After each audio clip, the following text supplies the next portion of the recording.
Hi everyone, here we've got MEIZU M6T, and let me share with you how to check IMEI and serial number on this device. So actually we've got two different ways to check those unique numbers. The very first one is using the secret code and the second is using the settings. Of course, I will show you both options. So let's begin with the secret code. Let's open the dialer.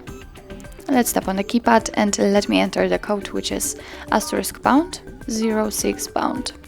And as you can see, by this code we are provided with both IMEI numbers attached to this device. Let's tap on OK and let me show you another way to check these numbers. What's more, thanks to this second way, we will be also able to check the serial number. So let me enter the settings. Now let's scroll down to the very bottom and tap on About Phone, and actually in the details section on the very first page we've got the serial number of this device and also both IMEI numbers. So actually that's all. This is how to check IMEI and serial number in your MEIZU M6T. Thank you so much for watching. I hope that this video was helpful, and if it was, please hit the subscribe button and leave the thumbs up.